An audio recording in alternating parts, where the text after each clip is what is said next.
Manila. The murder of a Filipina worker whose body was found in a desert in Kuwait has sent a shockwave through the Philippines, where a 2-week vigil will begin after her remains return to the country on Friday. Julby Renara, 35, was one of more than 268,000 overseas Filipino workers, mostly women employed as domestic helpers, living in Kuwait. Her charred remains were discovered in a desert on Sunday. Kuwaiti media reported that she was pregnant and had been subjected to blunt force trauma. The 17-year-old son of her employer has been arrested by Kuwaiti police on murder charges.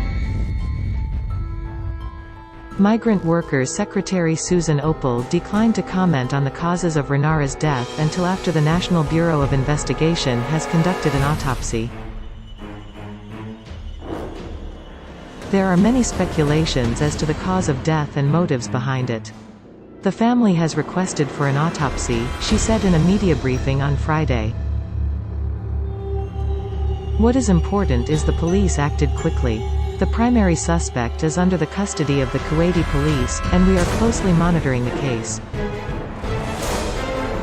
A vigil for Renara is going to begin after her remains are repatriated on Friday evening. We are hopeful that her wake will start by Sunday, Opal told reporters.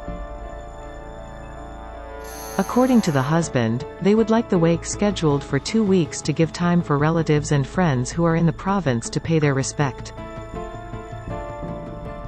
The news of her death was dreadful for former OFWs like Maria Nida Dizon. What they did to her is inhuman. She went to Kuwait to work, carrying in her suitcase every hope for a better life, only to meet a gruesome death, she told. Based on my own experience, protection for OFWs, especially when it comes to our rights, is hardly felt by migrant workers. There is no guarantee that justice will be given to them when they get abused. Dizon, who used to work in the UAE, did not think that Renara's case would deter Philippine workers from seeking employment abroad, where they can earn much more than at home.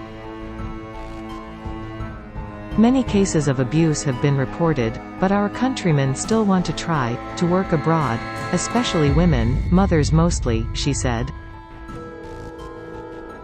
They think that they can help the family more if they work outside. While the Migrant Workers Secretary said Philippine authorities would work with Kuwait to introduce better screening and accreditation mechanisms for employers, Rick Hernandez, a local administration worker in Manila, was now sure he would prevent his family members from working as domestic helpers abroad. A lot of Filipinos, especially our women, are willing to brave harsh climes and abusive employers just to provide for their loved ones, he said.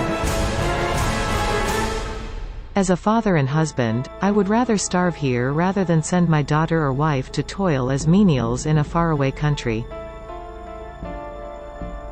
Kuwait's ambassador to the Philippines Mujid Salah Al-Thwaik said on Friday that Kuwaiti society was also shocked and saddened by the incident. Our justice system will not lose sight in ensuring justice for Mrs. Renara, he wrote in a letter addressed to Opal. We assure you that such an incident is an isolated case.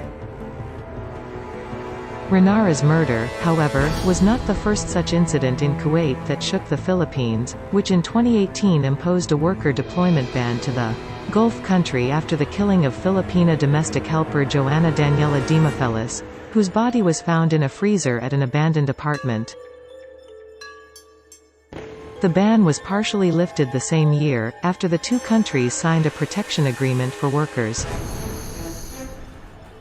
In May 2019, Filipina maid Constancia Lago Dayag was killed in Kuwait, and a few months later, another one, Janellen Villavind, was tortured by her employer to death.